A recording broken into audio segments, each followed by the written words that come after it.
Glamour. Grit.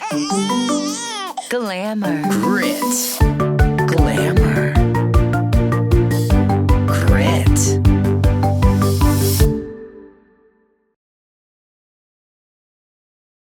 Fundraising isn't about raising money. It's about raising hope.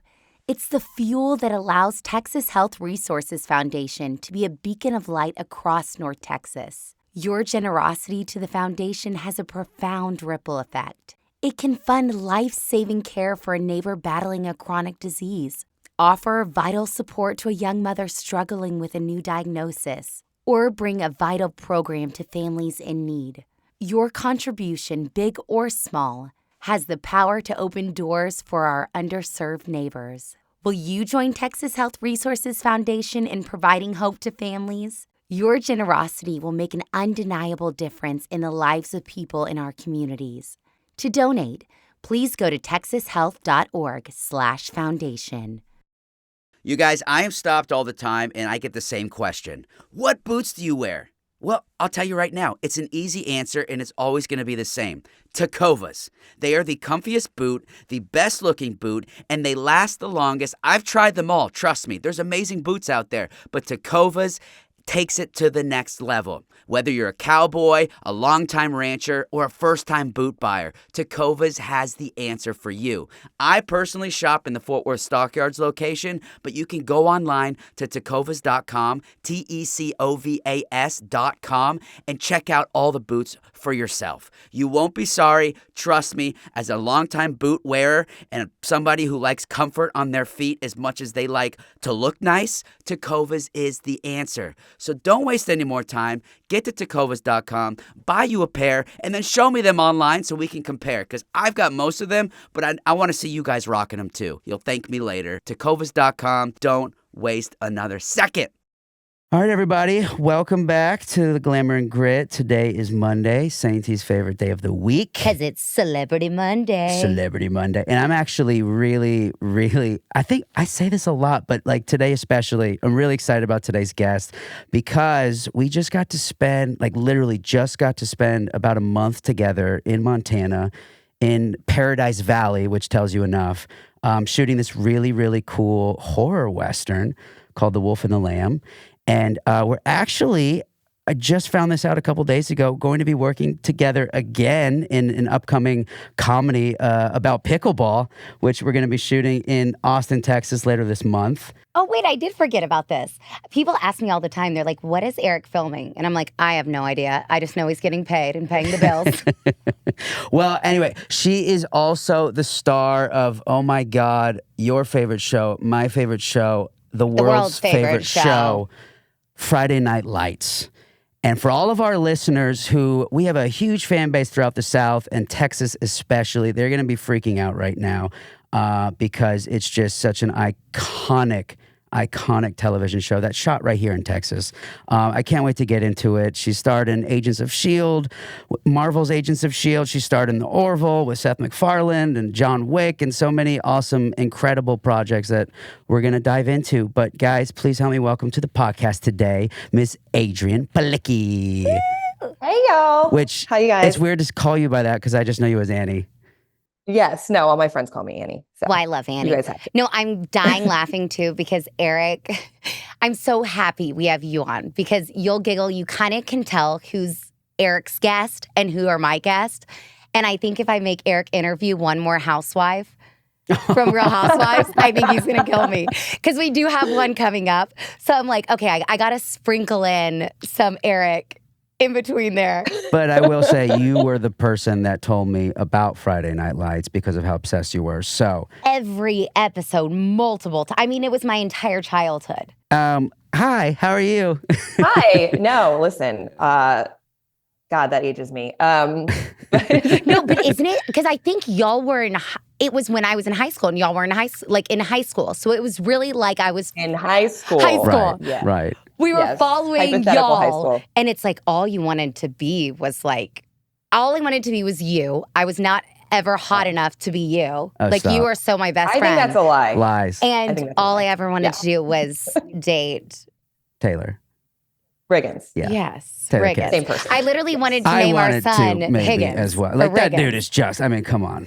He's just a It's stud. gross. It's gross how pretty he is. But it's so weird. Like, I just see him as like my brother. Of course. So when people like fawn over him, I'm like, yeah, it's Taylor. Whatever. And I want to get into all things Friday Night Lights in a little bit, but I'm so curious to know, because we talked a lot in Montana, but we never really I kind of want to know how a girl from, where did I read? Ohio. Toledo, Ohio, who was playing track, playing basketball in school, in high school, ends up in LA, a film and TV actress. Was this always something you wanted to do? Was it in your family? How did that happen? I since I was 7, I wanted to be an actor. It was just one of those things. I saw a girlfriend of mine was on stage. I think we were in Brownies together or something. And I just looked and I was like, I'm going to do that. And I just had such a big imagination. I'd watch any movie. I mean, when I watched Apollo 13 for the first time, I was like, I'm going to be an aerospace engineer. I got a headset.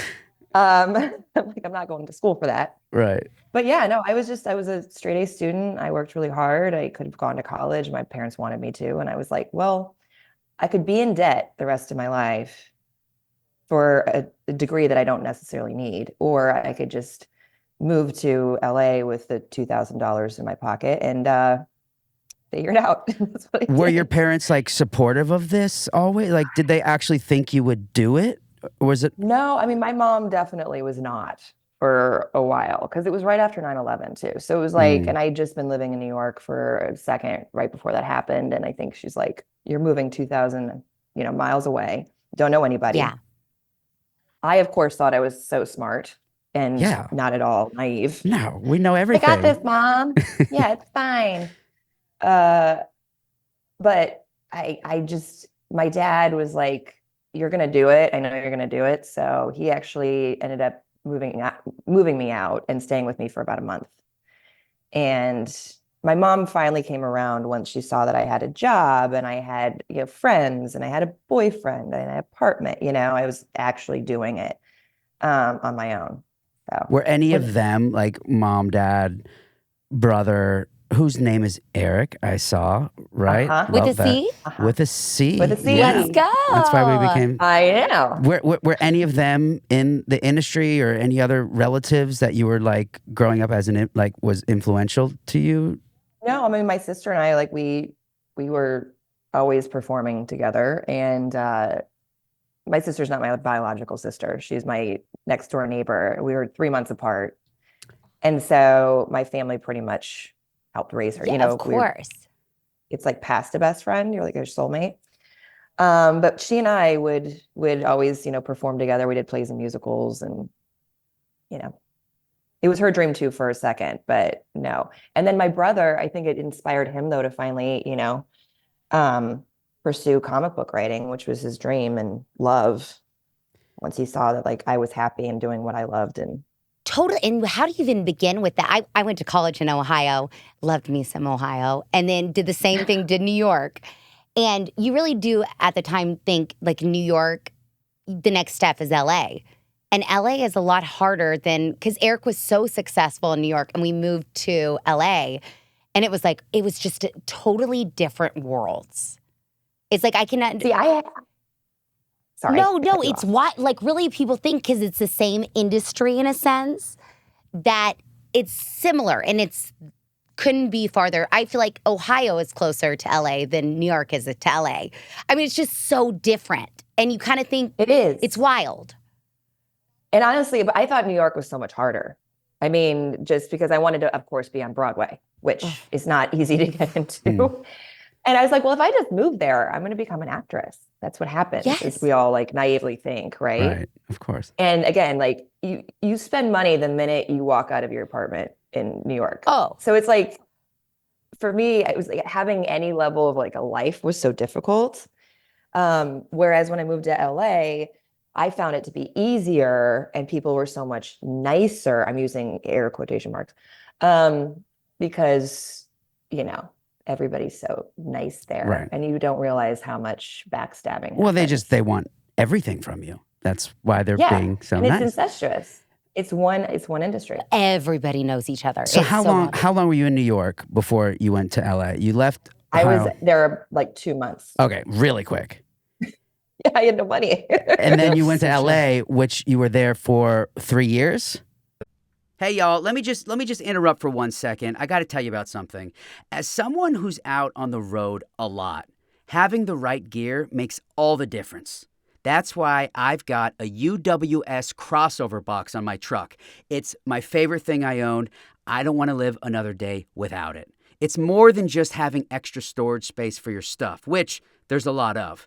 It's about having reliable organization you can trust each and every day. Listen, these boxes are assembled right here in the good US of A, and you can feel the quality every time you open that rigid cord lid. If you're looking to upgrade your truck with the best, head over to the UWS website at uwsta.com.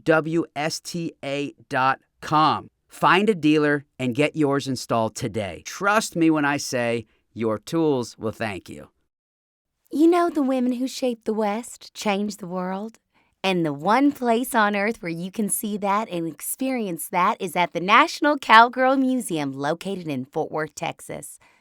As the only museum in the nation dedicated to telling the stories of women from all walks of life, yet with the same love for the land, the horses, and their traditions, you will not find a better place to visit to be inspired. With over 33,000 square feet of exhibition space, immersive and interactives, the National Cowgirl Museum is not to be missed. Open Tuesday through Sunday, and you can visit them online at cowgirl.net and follow along on social at Cowgirl Museum. Yeehaw! I was there for 3 years, moved fully to Austin during Friday Night Lights. Wow. And then was back and forth. Yeah, I would stay with Connie Britton during hiatus in LA. And who's still one of my dearest friends. And then, yeah, I was back and forth for a few years, and I fully moved here in 2016. Well, and you did it before. Now it's like such a trend. Everybody and their dog from LA now moves to Austin. You did it before it was even what made you do? I mean, that's a big step because as our guests, our listeners don't realize that this is kind of before self-tape was as big as now. You can live anywhere and you put your auditions on self-tape. But really back, was this 2000, what year was this, 2006? Oh, when we started the show? Yeah. So, or when you moved to Austin? Oh, when I moved to Austin, it was 2006. I mean, that's really before like the self-tape. So what made you decide, like that is a huge step as an actor to do? I just never felt like I was home anywhere. Like no place felt like home.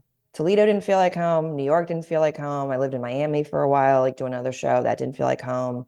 LA definitely didn't feel like home. And I don't know, like it was just this place. When I landed here, immediately it was embraced. And just everybody was so funky in themselves, and it felt just, you know, all the nature and the heat, which I actually am one of those people who loves the heat. I just fell in love with it. It was magic. Did your like reps and everybody at the time like try to sway you from making that leap? Because I got blamed a lot for not getting roles. And I'm like, well, that's not necessarily true. why? Because you weren't there? Yes. Because I was like, I'm literally a Southwest flight away. I mean, I could be there and back in a day, which I've done before. Like when I was working on Orville, I was, back every weekend. So, you can do it. But that is such a crazy, because nobody really was. It was like you felt like you had to be in LA to work. You had to be in New York and like now, of course, it's all changed because of COVID. But like you were one of a few people that were like brave enough to be like, this is where I'm living. I'm being successful and I'll make it work. And it did. But I can't even imagine like what you had to go through to convince agents and everyone else to just like lay off and let you live your life. Well, it took me years because honestly, Taylor Kitsch bought a piece of land like first year of Friday Night Lights, and on, by the way, Lake Travis. Oh my God, amazing. So, and built his own house, which he just sold. But, he was brave.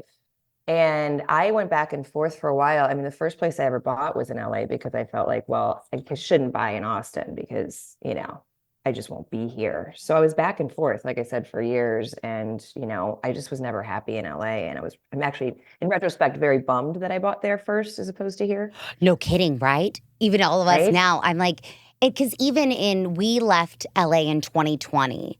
And I don't think I told my agents the truth until probably like last year. And I was like, by the way, we're spending more time in Texas. Like, I think we've put our faces out there enough. People were like, oh, okay. Like they're actually in Texas. Like now they don't even ask. They're like, do you just want it Zoom in Texas? And I'm like, yes.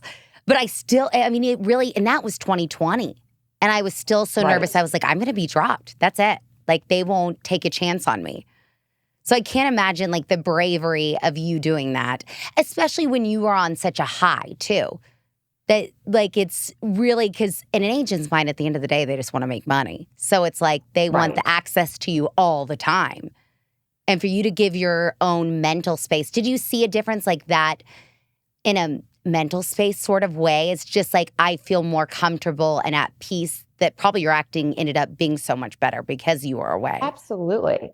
That's why I did it. Like, I don't know about you guys, like Eric, for example, I don't know how you felt about, I had this whole preconceived notion, especially in my 20s that like by this, age, I have to do this. And by this age, I'm going to win an Oscar. And by this age, whatever. 100%. And you get to be 30 and you're like, shit, I'm not where I want to be. But then you realize it's like, my job doesn't define me. And for years, I think I let it do that. And I think that fully embracing my life in Austin, where I have friends, yes, who are in the industry here, but most of my friends aren't. Yeah. They're doctors, lawyers, pharmacists in tech. And it's like so great to have this expansive experience. And I'm just Annie here. Yeah. Well, so it's like my job gets to be cool. 100%. And it just says so much about who you are. Like so you move 3 years in LA, you get the biggest television show, arguably one of the biggest ever, and you decide to live in a place that's out of the glitz and the glam, that's out of the limelight, so you can like live a normal life. Out of the glamour and grit? Out of the glam, out of the grit. Out of glamour and grit. Actually, I was there longer than that because I moved there in 2001. And then my first job, I want to say, was in 2003 or 4. Mm-hmm. I did a show called South Beach, and I also did like Supernatural and Smallville. Yeah. And then thankfully I got Friday Night Lights, which we shot in 2005, the pilot. Wow. But still had not been in LA very long. Like, no. To get what you and got. Again, like I was moving to like Miami and like, I was moving all over and living in Vancouver for a second. Did you realize when you read the script of Friday Night Lights that it was going to be what it is? Like what it was Absolutely and not. became. And really at the time, y'all were, it's kind of like what I say with Yellowstone too. It's like people know you, but they don't know you by name. And it's like all of a sudden you became these overnight success, air quotes again. Like Eric, even though he's been in the industry since he was a kid, it's like 1883 put him on a different level. When did you start to see like the shift in the series where you're like, okay, this is different than what I thought it would be? When I first read that script, so I was up for Aquaman, and I've been testing for Aquaman. And testing obviously for pilot is like what you do to try to get the job. So I've been testing for Aquaman for a while, and that was set to go. At the time, it was like the biggest pilot out there. And I got an audition for Linda Lowy and for Friday Night Lights same day. And of course, it's pilot season, so you're going from audition to audition, audition. And I got a call back that day with Peter Berg. And he was immediately like, you're Tyra. And they wanted me to test the next day. I got to bypass studio and go straight to network. And I had to make that decision in that moment for something I'd been, had been such a big part of my life for so long, or this football show. And it's somebody who loves football, by the way. I was like, sports shows never work, you know? So I'm like, the thing that came down to for me, and my parents happened to be in town, and actually it was really great because they helped me make this decision. But it was like, okay, Ron Howard's company. That's really what it came down to for me. Because Peter had written the pilot. It's Imagine, yeah. So I was like, oh, if I get to work for these amazing people, Peter Berg had written the pilot so much so that he wanted us to do a lot of improv. So it wasn't on the page when I read it. I wasn't like blown away by the script per se. But when we all watched that finished product at Pete's house and we all looked at each other, it was silent after. We're like, this is going to be the biggest show in the world. Oh my. And then it wasn't, by the way. Like for the first year, Connie and I watched every episode together, and Kyle, and it was like every episode, we're like, this is the best show. And the day after, we had the lowest ratings, and they kept moving us around trying to find a place, which actually just made it worse. So they threatened to have us canceled almost every day. So I'm living in Austin going, should I pack my shit up? And that was a year. And then they would have actually, a new person came in and started running NBC, and they would have actually canceled our show second season, except for the strike happened. And when the strike happened, they wouldn't have brought us back. But, Kate Adams was one of the only people who had backup. Like he'd already written pretty much the entire season of the show. Wow. So, and also once fans started to find out that like they wanted to cancel the show, there was a campaign. I don't know if you guys remember this. It was online. It was Save the Lights. So they would send in light bulbs to the stage. They would send, footballs to the network, just inundating them every day. And like this campaign on, I think it was like MySpace or whatever. Wow. Trying to keep Save the Lights. Wow. So the strike. It was a testament to fans. And I was just going to say, and the fans were truly the reason that this thing got into season 2 and then ultimately just kept on rattling out from there. But wow. Did you guys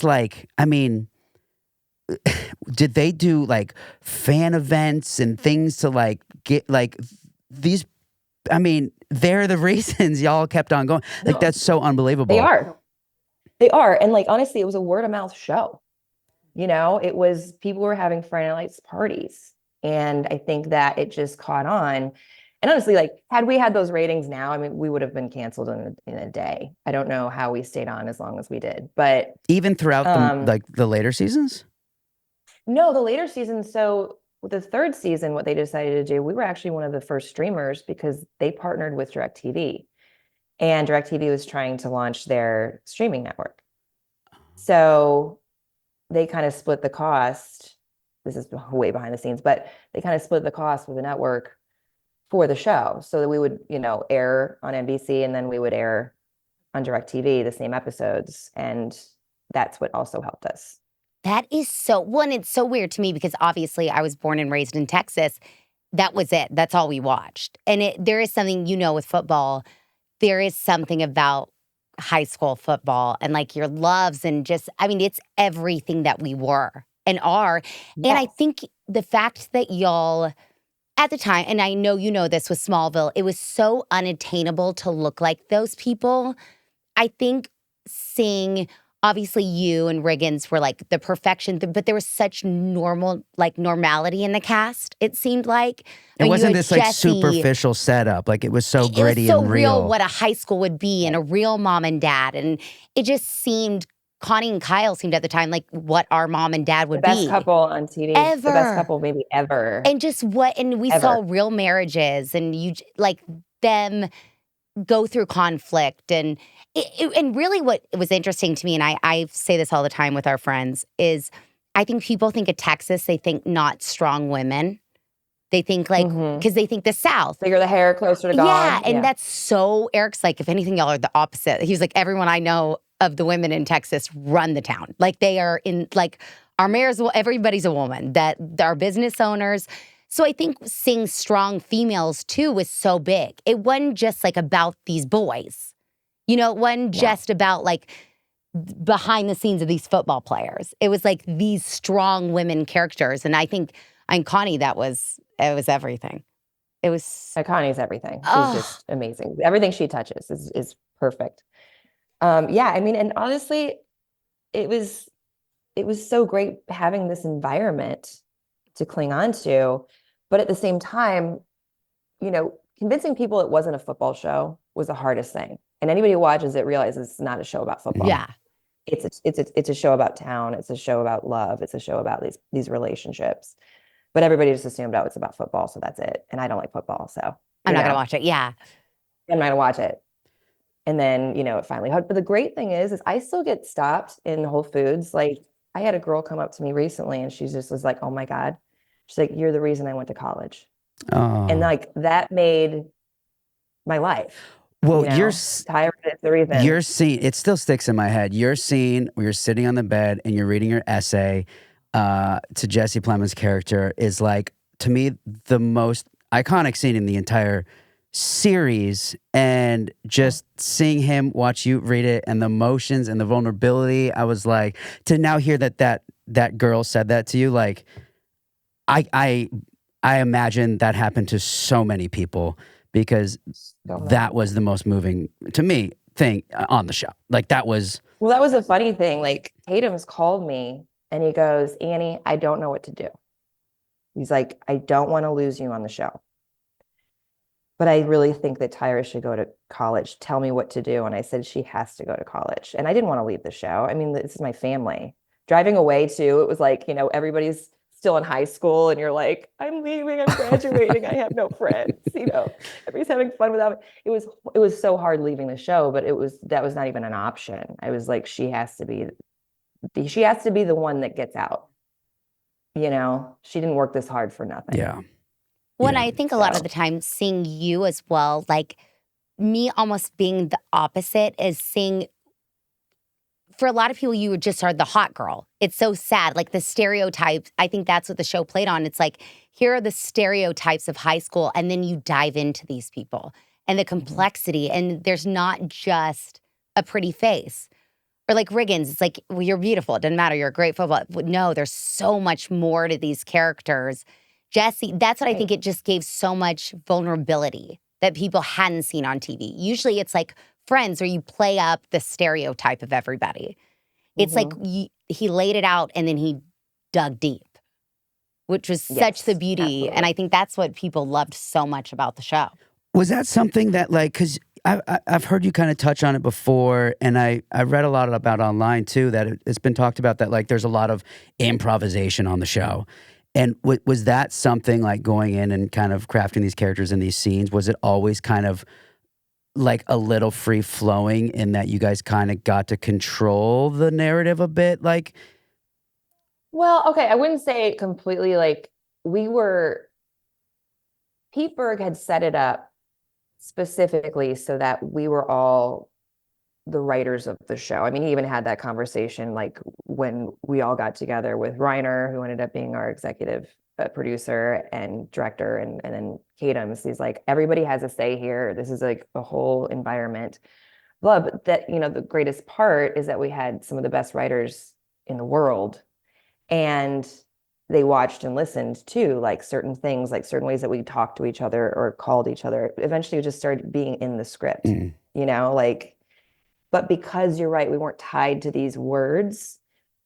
You can go to such depths of emotion because you're not focusing on any of that. And we had no marks, and we had 3 cameras on us at all time, film, that, if one ran out, you weren't cutting, which I also think lends itself to go to that depth of it. Like, you're not getting to that emotional state and then they're like, cut, or there's a boom or whatever.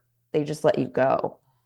And also what he would do and what Jeff Reiner would do, Pete and Reiner would both do, is they'd whisper something in, let's say, my ear, and they'd whisper something completely opposite to Jesse. And, say this. And all of a sudden you say that and the scene just changes. It transforms. And then you go into those words, right? And it just takes a whole new life and meaning. And it was acting class. I'm a better actor because of that show. What a gift and what a blessing, like, early in your career to get something like that, to just, like, tee you up and give you that space to learn how to create in such a way.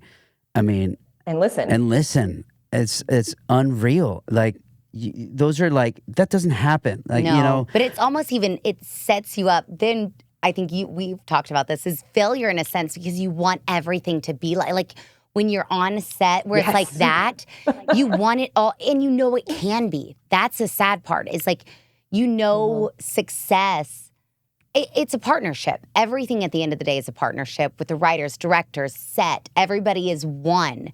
And if that isn't established at the beginning, there's lost in translation. So I think it almost has to be harder in the sense to getting it so young. Then you get, shows after this and you're like, wait, this isn't what I just experienced. Like, this is not. I had to relearn marks. Guys, I'm not kidding. I had to relearn how to stand on a mark because we just didn't have them. They'd be like, here's a room, go. I mean, it was an editor's nightmare because there was no continuity whatsoever, but the editors were phenomenal.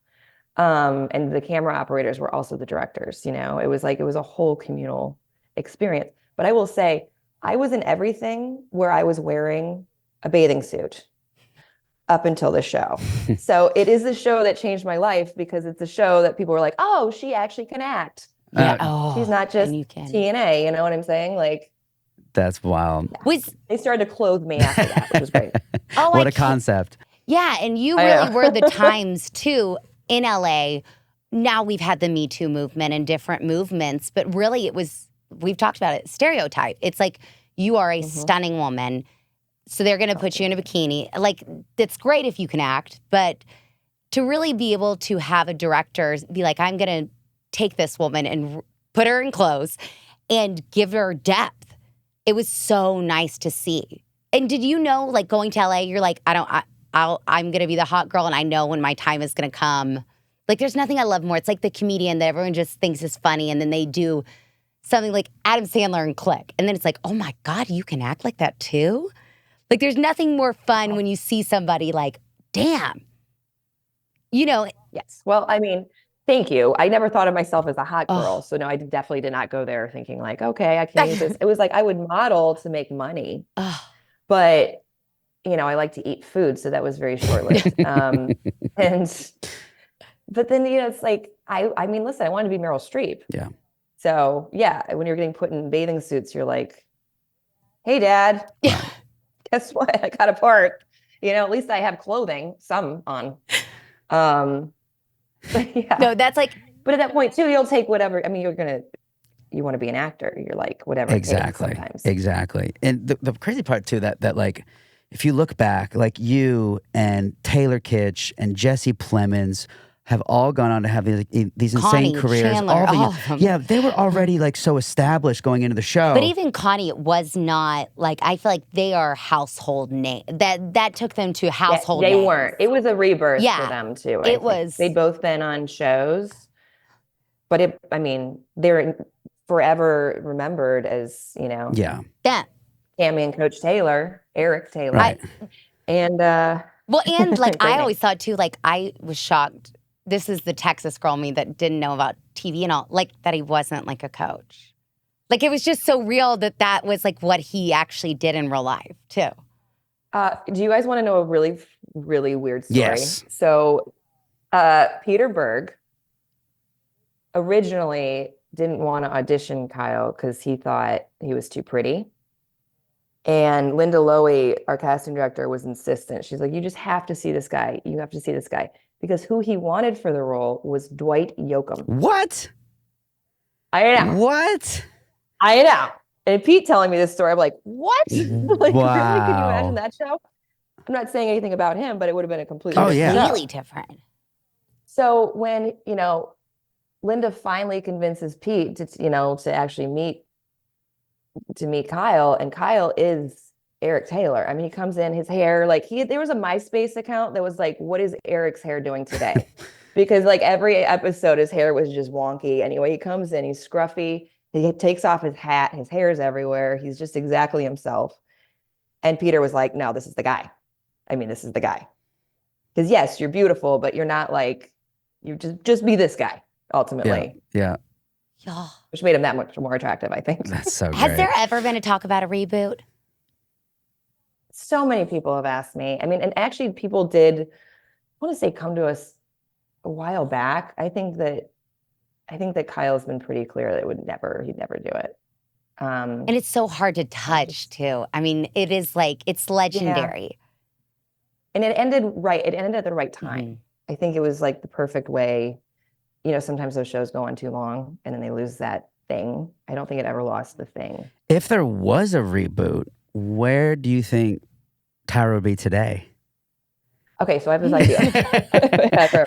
Call us Netflix. I think it'd be so fun if it's like, you know, it's pretty much the redo of Tammy and Coach Taylor, but not. It's the Riggins and Tyra like show. So she's pretty much taken on what Tammy Taylor did. You know what I mean? She's like running a school or like, you know, in the government or something. And he's the high school coach, but they're still as messed up as before. So it's like not the same thing. You know what I mean? You have this perfect marriage, but then you have like their marriage, which I think could be really fun. And then you bring back Mindy and Billy and, you know. Please, I'd be in heaven.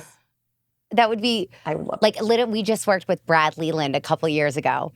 Yes. And oh my God, I love him. I played his daughter, and that's like all I could, like, we had this big yelling scene. And I was like, oh my God, I can't believe he's yelling at me right now. Like, it's just like so wild. Because I was a musical theater girl. So half the time, Eric, like the TV world, I was never going to get married, never have kids. Like, I was just going to be a Broadway girl and live in like a penthouse in New York City. So like the whole TV world and that, it just all opened my eyes to everything. I mean, it's so interesting. I still fangirl. It's like, it's so cool. It really is. It's magic. No, I mean, it's insane. And the more people I meet from shows that were so successful and they're all the same and all so sweet and so amazing, I'm like, you get why shows lasted that long. Like, it seems to be such a common denominator with these like iconic, long-lasting shows was like this family environment that they kept and held on to. And it sounds like still do to this day. And it's such a testament to its success. It's the best. I mean, we still talk, you know, I still talk to Jesse. Connie's still one of my best friends in the world, you know. See Kyle sometimes randomly for like Easter. You know, it's like that weird, because he lives in Dripping Springs. I mean, he moved his whole family here second season. Wow. Well, and you're all like almost like the second cousins that you see on holidays that you always know is there, but you don't need to talk for a year, but they're there. Exactly. Actually, the last time I saw him was at the airport and he comes up behind me. He's like, hey, how you doing? Like in my ear, which by the way, should be scary, but it's kind of like, oh. Say it again, Kyle. Say it again. Of course. How was his hair that day?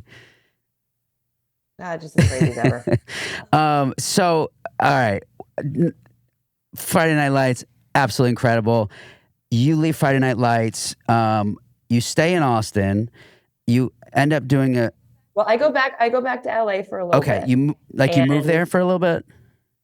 I did move there for a little bit. Cool. But then I was going back and forth. So like I'd be there for a month or two and I'd be like, nah, I got to get out of here. Yeah.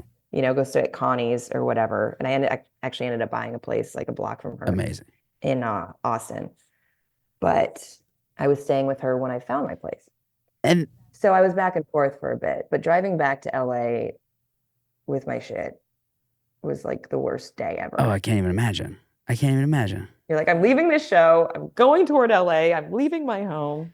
Did you have something you were going there for job-wise, or was it like, hey, I think I need to go do this?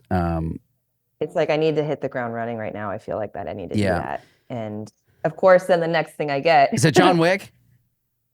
No, it's a show called Lone Star, which sent me to Dallas. If the universe wasn't telling you, then right. Exactly. That's so sick. And it was kind of crazy because I came in for the last 2 episodes of the show, Friday Night Lights, and drove to Dallas and then started Lone Star like 3 days after. Amazing. And that's when Texas had all these awesome film incentives. Then it kind of went away a little bit, and now they're kind of coming back, which is really exciting. Which is exciting. I've actually worked more in the last year here than I have in years, period. So awesome. Isn't that what? Because I think they just announced too, like this whole area is the third. It's like New York, LA, and here, which is just bonkers. Yeah. Like I never would have thought, really, I only thought that Friday Night Lights was the only show that we did here. Oh like my God. That's all that I knew of Texas being was that. And I think, what was it? Hope Floats. Oh, that's right. Those are like the films that you knew for Texas. And then half the time that they're talking about Texas, they weren't actually filmed in Texas. Right. People are like, oh, you actually filmed in Austin? I was like, yeah. I was like, I just point out the Applebee's I used to work at. It's right off 35. Yes. Like, Oh my God. Okay, you know what? Talking to you. Did you ever watch So Good Christian Bitches? no, but that sounds fascinating. Sister. Okay, start it today. You're gonna laugh your ass off. You would be so effing funny on the show. Like if you need like a little like comedy like that to kind of it only lasted like I think a season or two. It has like a cult following. Like they need to bring it back. How have I never heard of this? GCB, It's like, Good Christian Bitches. It was like what, one season? I might have just been one. It's all Texas based. It was all based on a book. And we had all read this book in Texas. Like everybody knew about Good Christian Bitches. You easily, I think you were too young though to audition. You would have been so effing funny as the lead girl. So today, watch it. It'll give you the biggest giggle as like the stereotypes of Texas. It's like Christian Chenoweth and who else is on there? Oh my God. I feel like it's so good. If you need a giggle today, you got to watch it and you got to text me. Because I was like, you would be so fucking. Oh, I forgot. You're good. I'm trying to not cuss as much on the show. I've gotten a lot of feedback. Okay, because I've cursed. Oh no, she used you to throw can. them out there left and right, and so we're trying something, and we're like, we're seeing how long I could it can go without her? And it didn't last long. I know. Well, and it's because I do kids shows, and I have a 3 and a 5-year-old, so I never. It's my like I don't really drink. Like I mean I do, but like it's my guilty pleasure. I'm like, Yeah. Well, also, I'm like, do I either curse more around children or am I just aware of how much I curse around a child? It's such a thing. Because it feels like Tourette's. I'm not kidding. Like it just comes out. I'm like, oh, there's a child. Let me just say, the F word 17,000 but it feels times. so good. I just love it. Like You're twisted, Annie. You're twisted. I know. Such a sickness. It is so good. Can I ask you, because the nerd in me who grew up loving his, Family Guy and all that, I just have to go there for a second because I am a huge Seth MacFarlane fan, and I just have this image in my mind that all he does on his sets is like impersonations and sings and dances, and I want to know what it was like working on the Orville for so long, and if it wasn't like what I just said, we're gonna skip it and move on. Listen, everybody asks me, they're like, is he just the funniest person in the world? I'm like, Seth has so much on his shoulders, and he takes that show very seriously. So it was like we were all children running around, and he was the one trying to wrangle us. Okay. I think, I can't even imagine the pressure of being. I feel like that happens so much as everyone thinks like you're this funny, and most of the time they aren't really funny. And really, like he's got a million things, a million shows. I can't even imagine how he can even focus on one thing at a time. But yeah, I was just. Well, this was his baby. I mean, he used to his dad would tell stories. His dad's awesome. He would tell stories of walking into his Seth's bedroom as a child, and he put together a bridge from Star Trek in his bedroom with boxes. Oh, wow. Like he's the biggest Trekkie. So, he really wanted to make something. And it's funny because I watched the first season again, and I think it's hilarious. I loved it. I loved that it was this new hybrid of dramedy. Like there was everything had a really great through line of what it meant. He had some really good issues that he, brought to light that he didn't beat people over the head with, which he does sometimes in the other shows. Yeah. So I thought it was so clever, but I think he actually hated the fact that he didn't want to be called Galaxy Quest anymore. And he was like, no, this is not a comedy. By the 3rd season, it's pretty much every episode's a little mini movie. And there's very little humor, I think, by the 3rd season. So you think that was his way of really just kind of pushing against what everybody expected? Yes. Okay. Interesting. Okay, you want to know a little fun fact? I actually read the pilot to that because I was doing a series with Liz Gillies, Sex and Drugs and Rock and Roll, and her and Seth are besties. And I actually read the pilot, the very first, before it even happened. Isn't that weird? What did she just send it to you and be like, look what I'm auditioning for? No, because Liz and I were best friends at the time. And she was we were, sounds really bad, but we were young girls. She was 20 or 21 and I was 21. And he was Family Guy. So we just thought it was so cool that this Family Guy was giving her. So I remember we were reading it because she was doing her final callbacks while Sex and Drugs and Rock and Roll. Because what year was this? 2000, it would have been 2012, right? No. 2016? 2016. That was our first year. Okay, so our show was what? So I'm wrong. Our show was 2014. I'm thinking the year we got married because we got married in 2013. I booked the pilot in 2014. So I remember reading y'all the script of this. I probably still have the script in my email. Is that so weird? That's wild. Of because I don't even know how the two of them met. Is that not so? I need to ask her. But how bizarre. But he was like that her prodigy. Like they still do stuff together. Is that not so weird? That's crazy. That's cool. I know. Fun facts about cool. Orville. Do you do like, because you've done like the Marvel stuff, Friday Night Lights, like all these like cult kind of classic, like huge following jobs.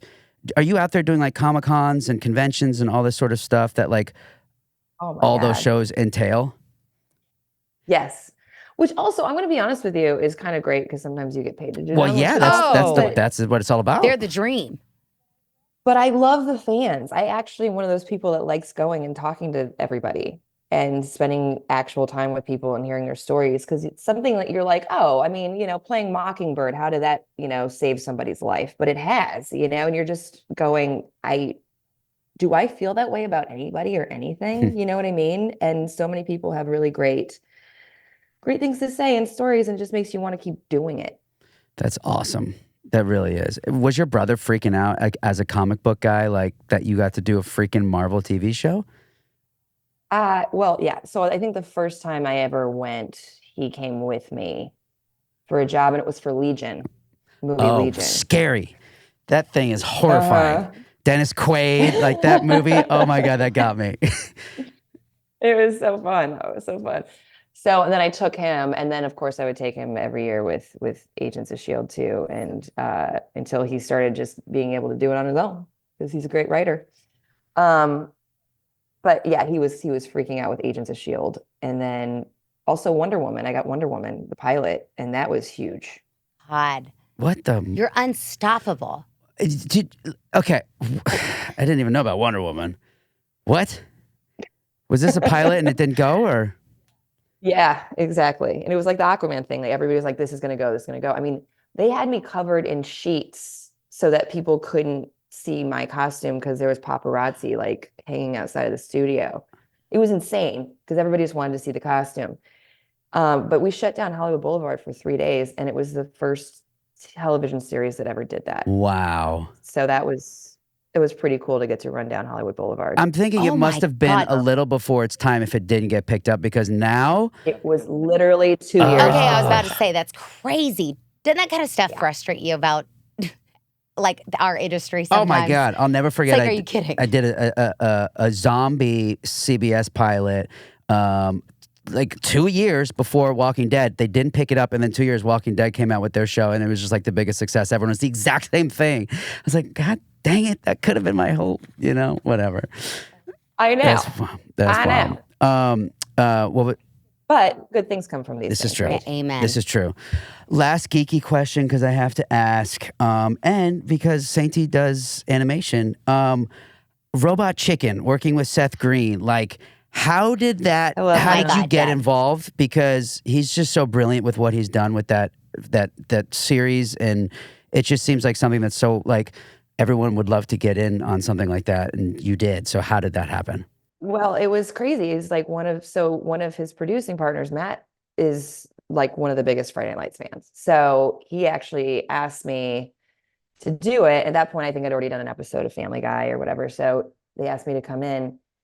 And then Seth Green and I just became friends and buddies, and through Comic-Cons and whatnot. And actually, like the way I met Seth MacFarlane is I went up to him at a party and I'm like, hey, I know your buddy Seth Green. So like that was that cool thing. And I think that Seth also keeps people in the family. You know what I mean? He likes working with you. He brings you around, and it's so much fun. It's just fun to be there with those guys. They don't take anything seriously. I feel like voiceover is like the best industry in the world. It's great, especially if you could be on the ground floor of something like American Dad. Yes. Or Yes. Can't even fathom. I know. No. I mean, that is just so crazy. Okay, can I ask you a personal question if you don't mind? And it's something I think a lot of women, and we do, I'm 35, and it's like I'm a mom, or I just think you think there's not a difference, but when you've lived a life, there's just a difference. Like Eric always says that he looks young, but it's his mentality. Do you feel like you're at such a shift in your career is kind of going, or do you feel like it's like the prime right now? Because I feel like it constantly changes with women in our industry of when it's like before you'd say your 30s and 40s is kind of like a dead time. It's like it's such a weird, but nowadays we're starting to see that like, okay, you can have a single woman. I mean, I just think even the Kristen Bell rom-com, it was like nice to see like a woman in her, I think late 30s, early 40s is what they were trying it, just as a single woman. You just weren't seeing that. They'd had to be a mom with kids, in elementary school. Or you're a single woman who wants to be a mom, or you're a single woman who doesn't want to be single. Totally. And it's like, and not just being happy. I mean, or just not having to be a CEO. It's like, well, if you're not a mom, then you need to be a CEO of company. It's like we're really starting to see. Are you seeing a shift in that in like scripts you're getting in audition? Is that you see such a change? No, I mean, I don't think people, think of me as my age, which I'm 41. So I don't ever really play 40-year-olds. Never. I usually still play 30s, which is, hey, I hope that keeps happening. Totally. You know what I'm saying? But I will say, I think that this year, I think there's a confidence that comes with going through your 30s, and like, I would say 40, 41, probably two of my best years. 41, it's like one of my busiest work-wise. And, even producing, I'm now producing things. I produced my first film, Due West, back in January, February. And now I'm producing, again, Pickleheads, a movie that Eric and I will be doing together, which is so exciting. But it's just like taking control, I think, and going, well, I need to make what I need to make because who else is going to do it? Totally.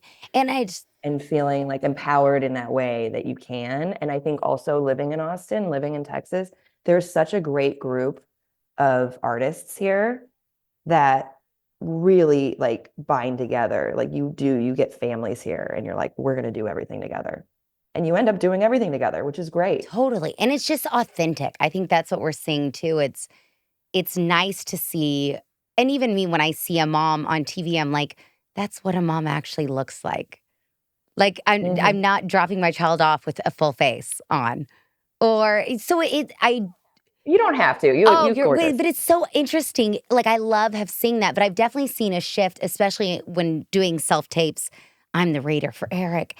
And it is interesting sometimes that he'll read for 20s and it's just not, it's so interesting now that we're in our mid-30s. Like it's just a harder read for us. I know he can fool a casting, but with us too, it's like, oh my gosh, that's so not our world anymore.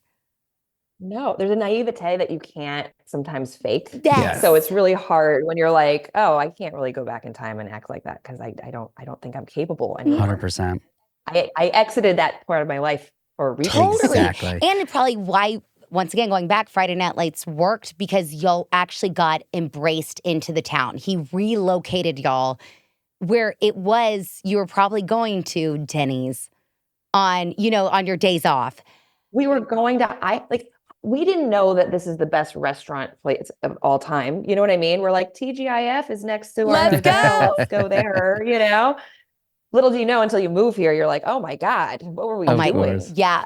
But as you know too, like Eric and I just worked together in on The Wolf and the Lamb. And I think there's just something to be said. I'm so glad it was supposed to shoot in Austin. I'm glad it shot in Montana, only because a lot of us being Texan, we wouldn't have probably bonded in the same way that we did when you do on location. Like we kind of had to do that as a cast on Friday Night Lights because we didn't know anybody else here. We just had each other. So it forced like relationships in a really beautiful way, in the same way that I feel like we had, because you are literally spending every moment with these people and you don't have any other distractions. You're not going home to, kids, you're not going home. You're like, we have these relationships and this person in front of me, which is wonderful. And you really, I think, become better friends that way. Like shooting in LA is hard, I think, because everybody goes to their homes at the end of the night and you don't connect. It's just work. It brings an authenticity to the project too that like you can't replicate without that kind of atmosphere. It's really, really cool. Mm-hmm. Before we let you go, because this has been just so much fun. I've just loved seeing your face and talking to you. Really fast. We love to ask our guests what their glamour and their grit is at the moment. So glamour being something that's beautiful in your life right now. You're excited about something good that's happening, and then something that's either weighing you down or just kind of, blah in your life right now.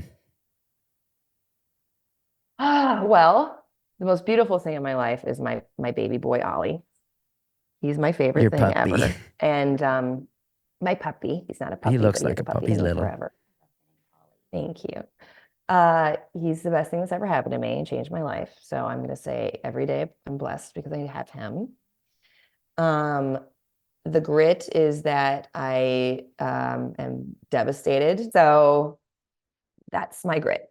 Thank you for sharing yourself with us, and for the fans of the show. They're going to be so excited about this. So we really appreciate you. Especially in Texas. And I can't wait to see you in Austin for this movie we're about to do. I know, soon. Thank you, Annie. This was so awesome, and especially after such a long night last night. So we really do appreciate it. Glamour.